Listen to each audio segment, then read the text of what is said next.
What up, people? Happy Valentine's Day for those who celebrate. I don't even know what that means, but I figured I'd say it. Guy Adami here, Dan Nathan there. It is February the 14th. This is Market Call. Today's Market Call, Dan, brought to you by CME Group, where risk meets opportunity. And, of course, our data provider is FactSet.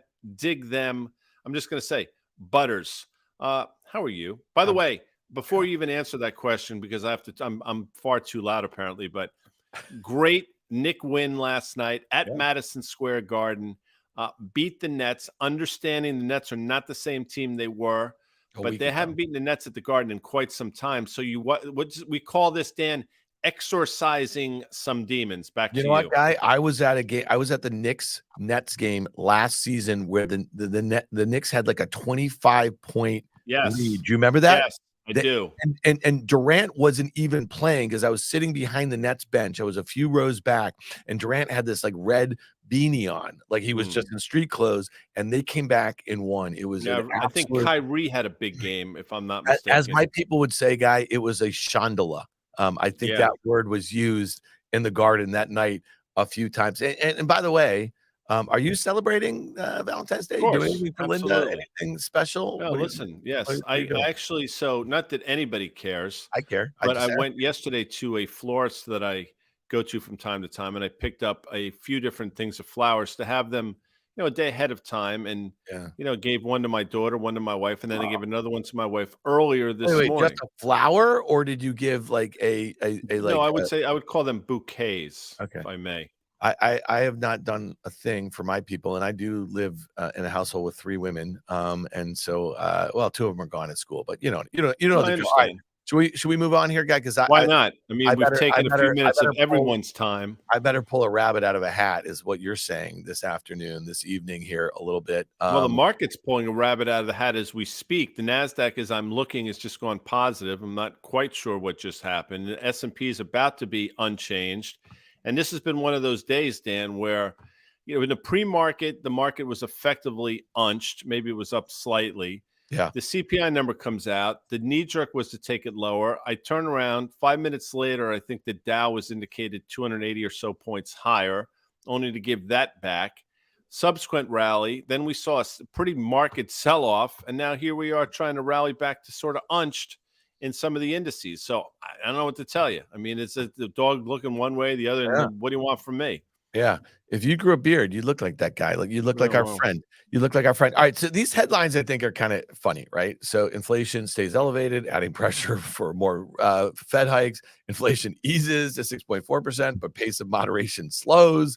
Inflation rose 0.5% in January, more than expected. I mean, that's about as clear as mud, Guy. You put all those together there, and there's no clear picture, which is one of the reasons why we're just going to have to go to the Twitter here. And we're going to look at your main man, CQ, because this is what he does, just kind of breaking the stuff down here. And I think this one is this comment, I think, is a good one here, Guy. And so, first things first, we just gotta, I'm just kind of getting up to speed here. This is from Apollo. Overall financial conditions are now as easy as they were before the Fed started raising interest rates. In other words, it looks like more Fed hikes are needed to get inflation all the way back to the Fed's 2% inflation target. You've been saying this. Nostradamus, you've been saying this, okay? And it's funny because even with those sorts of headlines from a venerable Wall Street firm like the Apollo, not the Apollo, just Apollo, and equity investors don't care. And we're going to talk about some of the other risk assets that appear to care, but it seems like there's this growing battle between what the bond market is saying and what the stock market is saying. And I just don't know how, Guy, the stock market wins. Yeah, listen, again, we play this game on Fast Money. We do it here from time to time. If you had told me the following, and then you had told me what the CPI number is going to be and all the related numbers within the CPI, and then said, okay, where's the S&P going to be at 1 p.m. Eastern time? I said the S&P is down 60 to 75 handles, which means the Dow's probably down 400. NASDAQ is probably down 2% or so. The VIX is probably north of 22. By the way, none of those things have happened, at least yet. So sometimes having a little information can be dangerous thing as well. I'm not quite sure what the equity market is looking at. And I mean that sincerely. I have no idea. And in terms of financial conditions, and we have talked about it to your point, they're as loose as they have been. since the fall, I guess, of 2021, I would imagine, right? Before the rate hike started. And so I don't really understand, when Jerome Powell talks about financial conditions have tightened, I don't know what he's looking at necessarily. Interest rates are higher, I guess, if that's the one metric, but everything else is a lot looser. So I don't know. And as I've been saying for a while, and we were talking about this seemingly a year, if not more ago, peak inflation, yes. And we said it back last summer in June. But we also said it's going to be two other PEs, and that would be pesky and persistent. And I got to tell you something.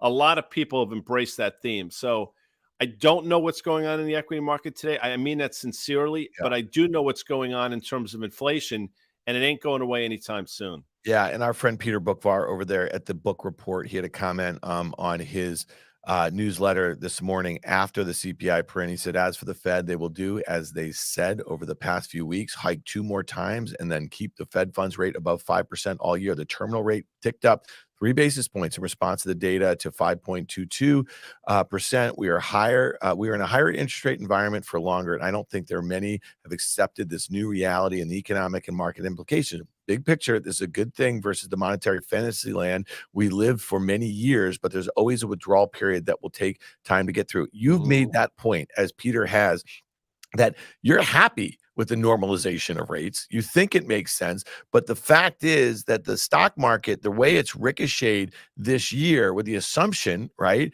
that interest rates are at some point going to go lower in the back half of this year, it just doesn't make any sense this far out to discount that, right? Doesn't make any sense to me. And again, I'm not quite sure what the market is looking at. We'll play it out. If they're looking at rate cuts in the back of this year, the question one has to ask herself is, what set of circumstances are we living through in order for the Fed to make such a drastic pivot? Because it ain't going to be good. I mean, they're not just going to lower rates just for shits and giggles, as they say. Yeah. Something had to have broken in order for that to happen. So if you think by some magic wand that's supportive of equities, as you say all the time, Dan, have at it. But the other point that Peter makes, and I want to go back to EY's tweet if we can for a second as well. The point that Peter makes, higher for longer. And we have not been in a higher rate environment in a decade and a half, if not longer than that. I'm not quite sure what people don't know or don't understand or don't remember. A rising interest rate environment, almost by definition, means you pay less in terms of a multiple. You pay less for earnings. And the fact that right now, again, at 4,100 and change, if you assume certain things, if you put an 18 multiple on this number, you're talking about $230 worth of earnings, but it ain't even close to that. So, if you think it's only going to be 205, 210, you're talking about a market that once again is approaching north of 20 times. It just doesn't make mathematical sense, and it doesn't make any economical sense either. Yeah, so you wanted to look at Liz's tweet, and yesterday we highlighted that article in the Wall Street Journal. I think that was on our On the Tape podcast with Liz that drops on Monday mornings. Guy and I do that every Monday morning, so check that out. We are not just on Fridays with Danny Moses. We do a Monday On the Tape. Got all kinds of stuff. Yeah, so smash that subscribe button over there. Don't smash it. I mean, there's no reason to be violent. But we were talking about, just kind of these 3 things that this article was focused on, and shelter is a big one here, right? And so, again, we see things kind of tight on that front, you know what I mean? And then the jobs market also. So, there are some things that could stay pesky and persistent and could cause that thing to break, as you mentioned there, Guy. I just want to kind of go to the CME Fed Watch tool here because, we just talked about that terminal rate. You see that the CME Fed Watch tool is pricing a 75% probability or a little more that the May meeting, we are going to be at 5.25 at Fed funds here. And again, we're getting to May. That's basically almost to mid-year. So for whatever you think is going to happen in the back half of the year with interest rates because of a weakening economy, I think the Fed seems pretty darn content with leaving rates higher, and they keep saying it. Fed Chair Powell said it twice in the last 2 weeks, but for some reason, equity investors are not listening. I want to give you one little exercise here, talking about the value. I like exercising. Yeah. It's important for everybody, especially my age. So, Guy, after the close today, Airbnb, Okay, this is a $77 billion market cap company is going to report, okay, earnings. And this stock has gone from, it closed at its dead ass lows in December. Okay, it was just above 82 bucks. I think it was 81.91. Right now, Rallied if we're talking, significantly. well, yeah, it's we're at 120. Okay, Yeah, guy, that's and we're 50%. yes. Okay. And it's going into earnings tonight after the close. The options market is implying about a 9% move in either direction. All right. And I just want to give some data. This is a tech company that had a massive, massive market cap at its highs after it went public. Okay. And obviously corrected a whole heck of a lot into its lows last year. So it's up 50%. Here's the deal, man. This company is profitable, so it's not like one of those pieces of junk that's not profitable. It has growing sales, but they've decelerated sort of massively. You can see that chart here. We're getting up to some sort of technical resistance. It did bounce off that 200-day moving average. I just want to make this point, all right? So this company is growing earnings, let's call it, I don't know, 11% expected this year, 20% in 2024. It's trading about 40 times earnings. It's trading about 8 times sales that are expected to grow 12% this year. This is not a hyper growth company, guy. And after that rally, the stock just had it actually looks really expensive. And so if we are about to go into a slower economic period, and let's just say 12% earnings and sales growth for this year are optimistic, okay, and maybe there's some margin pressure, we see this is a really expensive stock despite it being profitable. Yeah, and the technicians will look at this, to your earlier point, and say, we're at levels we stalled at in August and again in mid to late September, sort of that 125-ish level. I think that's where it comes in. And, it stands to reason we do it again. I think part of this rally is predicated on the fact that people are looking around and clearly travel is back in a meaningful way. There's no question. But if you've been to an airport recently, you'll know that travel is back. As a matter of fact, if you listen to these airline execs, they're talking about numbers that we haven't, pre-COVID numbers, which is pretty remarkable if you think about it. So you have that tailwind, but I think your point is exactly that. Even with that tailwind, first of all, I think this 50% move encaptures some of that, number one. And number two, it comes to, at a certain point, valuations do matter. Maybe in a zero interest rate environment, nobody gives a shit, but certainly in a higher interest rate environment, people should care. So I'm with you on this one, and if it goes to, ratcheting up to 140, we'll talk about it tomorrow on Market Call, and I will say I'm wrong. But if you've been long this stock, it should stall at the levels we stalled at again, midsummer, early fall, so that 125 level. And I think you look for a pullback down to the 200-day moving average. All right. And it's interesting. They can throw up Expedia here. It's going to look the same. It literally has gone from the low 80s to like 115 or so on that chart. But one of the things I think is really interesting, and again, they have VRBO, they have, they have bookings for airlines. You can get deodorant for that, by the way. What's that? Yeah. They do that. Great dad joke here. Okay. So it looks really similar if you look at that, right? I just want to be really clear about this. This company is expected to grow their sales this year about 11%, grow earnings 38%. Okay. They're going to get back to their peak earnings next year. They're expected to grow 23%, trades 12 times this year, 10 times next. 1.3 times sales, 86% gross margin company. I mean, I just think that this exercise, again, we're back to exercise, guy, okay, something that you haven't done since you've run an Ironman 10 years ago, which was truly amazing. I mean, like a full Ironman, people. Google it, Guy Adami, Ironman, New York Times, and you will see, maybe Jacob can bring it up, you will see that our main man ran a full Ironman. It is pretty amazing. So, Guy, there you go for your exercise. But if we were playing Would You Rather, right here, would you rather Expedia, Airbnb? Expedia. I think Expedia, to your point, because I think Expedia did the work to the downside. It's done the back and fill the 200-day moving average. And this is one that I think at least you just did, by the way, make a compelling case. Whereas Airbnb, I think, has gotten a little ahead of itself. So much like that Microsoft Google trade that you put on, and I still think it's going to wind up being correct. If you're looking for a pairs trade, long Expedia, short Airbnb, understanding the risk associated with post-market earnings, I think that's a really fun trade. I mean, fun is probably not the right word. I think that's a really interesting trade. Yeah, and again, I'll just say this. I think you can wait until after the report. We don't try to get too much in front of these sorts of Fools rush in. It was a good movie, I think, like Ryan Reynolds or something. Yeah, I mean, part of it is like, listen, we are in a really irrational market here. And you just mentioned that Microsoft Google pairs trade. I mean, that thing is not working. It worked well for like 24 hours, and now it's just kind of killing me here. But I want to go to the S&P futures really quickly, Guy, and we don't have to spend too much time on this. I have a short dated bearish position there. I thought I was kind of that hotter than expected number. I thought that thing was going to work out. It's not. It's making a little bit of a flag here. We've been talking about a market call from purely a technical standpoint for those who care about it. It's making a little bit of a flag above those December highs. Okay. So looking constructive. We were talking about what does a meaningful technical breakout? We know that there was that very well-defined downtrend that started in January 2022. Is this it? Is this what you need to do from a technical standpoint? Have this little consolidation above that prior high, well above its 200-day moving average? Is that showing some decent breadth in the market? Yeah, I mean, for me, not yet.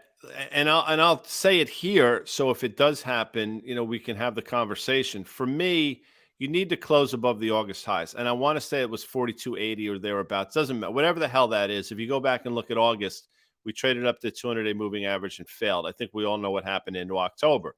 So you get to close above that. I think we're having an entirely different conversation for a myriad of different reasons, not least of which, if in fact we do close above that, something probably changed on the ground, although for the life of me, I can't figure out what that is. So I think we're just sort of stalling here. And I'll use the expression, I really think at these valuations, with the earnings reports we've seen, with this CPI report, this is sort of whistling past the graveyard. I don't know what the bull, and I mean this sincerely, I'm not trying to be dogmatic, and people say all the time, why don't you bring a bull on to debate him or her? I just don't. I don't understand what the bull case is here, and I mean that sincerely. I'm struggling with it.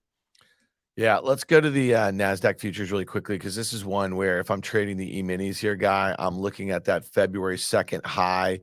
That high was 12,949. Let's just round that to 12,000. And 950 here. And if I'm shorting these things at 12,601 here, I'm going to put a stop right above that Feb 2nd high, right? So somewhere in and around there, I have that exposure on right now. I'd be looking for a move back towards at the first stop would be that 200-day moving average down there at 11,958 or so. And again, if we're trading the minis, I'm moving those stops down if I'm getting them going in my direction, but I'm picking a point just above that high on that February 2nd. We know that like a lot of traders like to kind of search for stops, if you will, and they're picking technical levels here. So that's how I'm thinking about NASDAQ E-mini futures here. And the future is such a great product, again, being a CME day. But, if you really want to get to sort of the higher level shit, as they say, I mean, if you think the market is going lower here, and you obviously have voiced that and you have a position on that takes that into consideration, if it were to close below the 200-day moving average, so let's just say 11,900 or so, the aggressive trade is to add to that short position. So a lot of people will add into the strength of their position. I say the strength of their position. Obviously, in this case, it's not strength of the market. It would be the weakness of the market. I'm ultimately, and I've said it a number of times, I think 9,800-ish in the NASDAQ or in the E-mini NASDAQ makes the most sense. And I don't know if we can sort of zoom out to take a look at why I think that, but that's been the level for a while. And we'll see you'll see what happens if and when we get there. But the 200-day moving average is your bogey right now, but a close below it, one would think we accelerate to the downside. And I love this. Brian at 114, Jacob. Brian's got a sense of humor. Guy completed an Ironman in his 60s. Genuinely impressed. That's really effing funny, Brian. Well done by you. Back to you, Dan. You were in your late 40s, I think, weren't you? I mean, so it's 10 years ago. Yeah. It's 10 years. Late 40s. Yes, late 40s. That's about there. Wow, look at that. Who did that? That's about as late 40s as you can get, which would be 49 years old. And I was in awe of you, Guy, that you did that. Let's just look at the VIX really quickly. This thing 19-ish or so. It's a little below where it looks like on this chart here. Here's a puzzling one. This is the VIX today. Yeah, so bring this sucker up. There it is. So we have it. So here it is. So again, and I said this earlier, and I apologize for jumping you a little bit here, but we played the game before. Tell me all the things that are going to happen, and then, okay, tell me where things going to be on the back of that. And I would have said, shit, the VIX has got to be like 22 today. And here we are, sub 19. Now, there's got to be reasons why, and I'm sure there are a lot of smart people on this in the room right now that can answer it for me, because I have no idea. I'm not sure why the VIX is getting throttled the way it is. I mean, maybe it's just a function of the catalyst in the form of CPI is over. People that were long the VIX into it felt compelled to. I don't know. I don't know. But today's not a day where the VIX should be moving as down as markedly as it is, Dan. That's just my opinion. Well, especially given the volatility we've seen intraday. I mean, at one point, we had the S&P down nearly 1%. I thought I had a good trade on here. I'm going to talk about something I did in Apple too. Again, this has kind of been kind of painful. I'm looking at some of these comments. Some of you guys are enjoying the fact that I am losing money on the short side. And if you're long and you're making money, that's fantastic. I am happy for you. I would never wish any financial ill will on anybody, but I am trading here and I reserve the right to change my mind, even on a short-term basis. I'm with you on the VIX, but here's one guy that I think the higher it goes, the higher the VIX should go. This is the 10-year U.S. Treasury yield, and you've been calling for a 210 spread of 100 basis points. Well, we're getting to wides, buddy. We were like at 87 basis points. We're at 86.5 right now on the 210 spread. And this thing, again, does it have 4% all over it? I don't know. It's not something that I thought was going to happen anytime soon on the 10-year. But this is one that I think the higher it goes, that we should see an increase in equity volatility, specifically in the NASDAQ and some of these higher valuation names. And some of the names that we know and love, the biggest names, are getting actually kind of expensive, guy. Yeah. Listen, this 10-year yield, we stopped. We had Carter on yesterday. We talked about it. I'm sort of surprised as well how much the yield has bounced.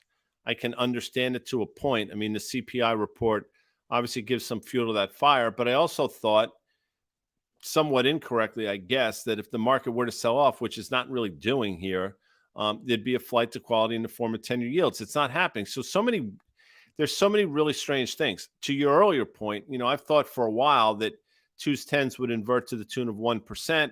I didn't know how it would get there in terms of the math, whether it's 3.5 in the 10-year, 4.5 in the 2-year. It doesn't necessarily matter, I don't think. But now it appears as though if it's going to happen, it might come in the form of 375, 475. Doesn't matter for the sake of this conversation. A yield inversion to the tune of 1% would be levels we haven't seen in north of 5 decades. So again, not being an economist, and for all the people that say it's different this time, I would agree. It is different this time. It's worse. Back to you.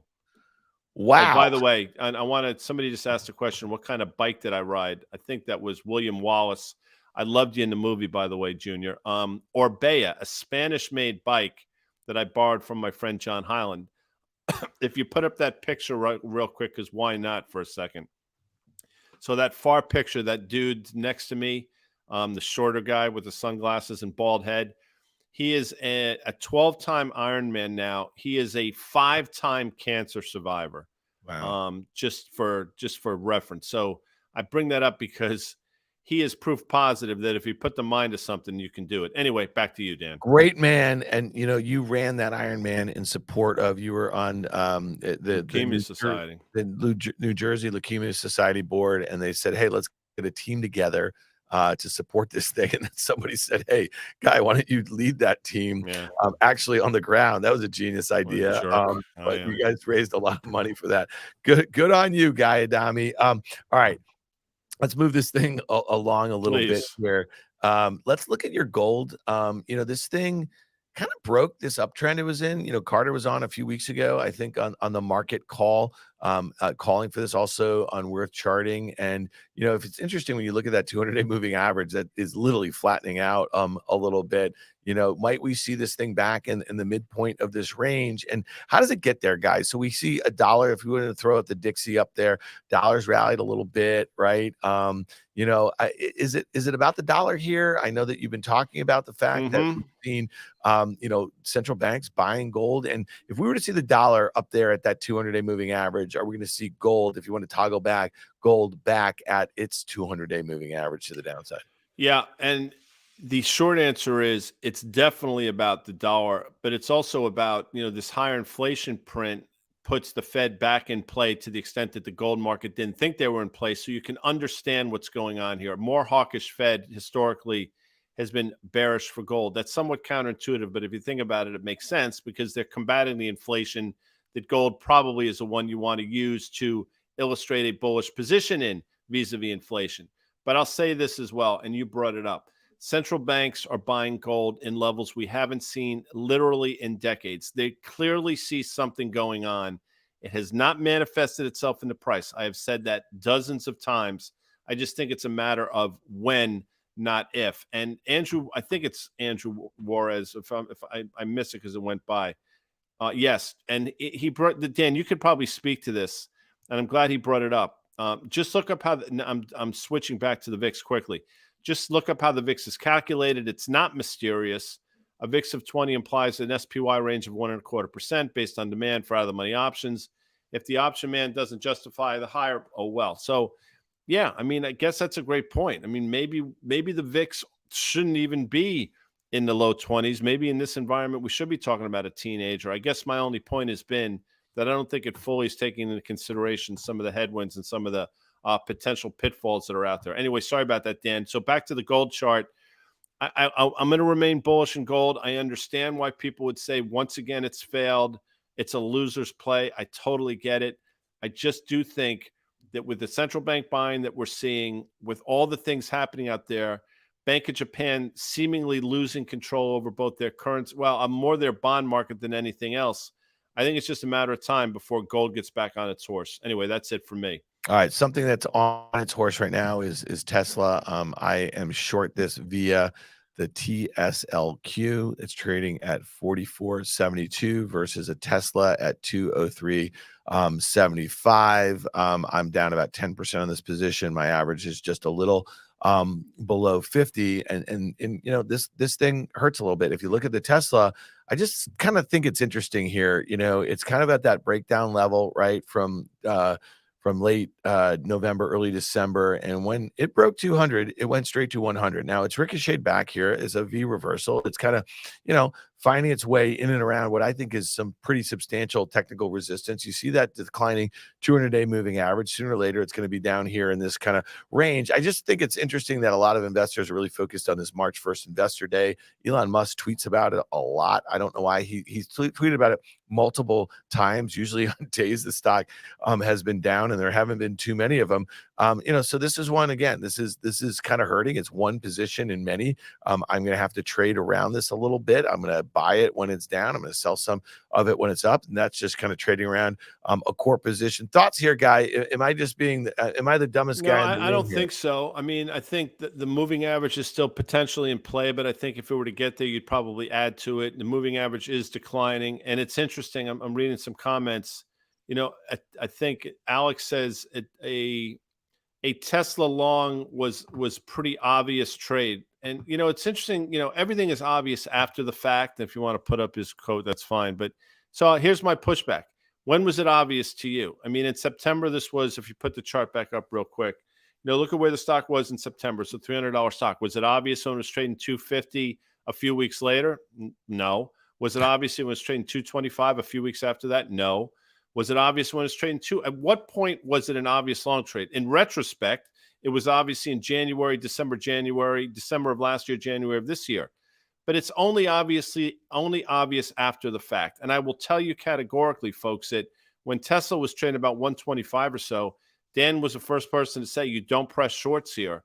It's a loser's trade. And that proved to be correct. Yeah, it traded down another $18 or so, but that was short-lived. The entry point we can argue with. The thesis, I think, is sound.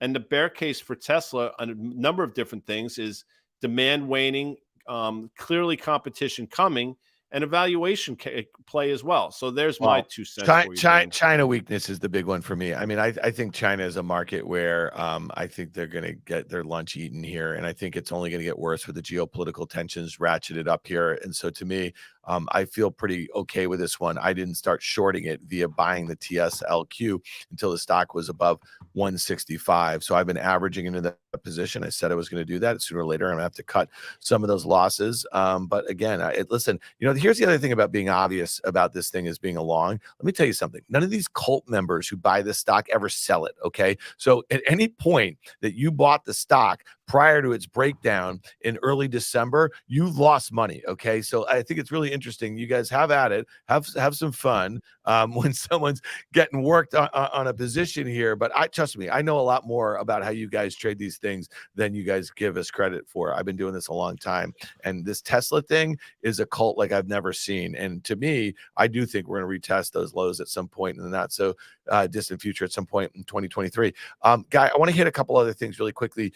If you look at the MAGA complex, what was that? The Microsoft, the Apple, the Google, and the Amazon. I don't trade well today. Okay. And maybe that's just a bit of a rotation. I mean, the Google that I bought the other day at 94, traded up to 96. It's trading now below 94.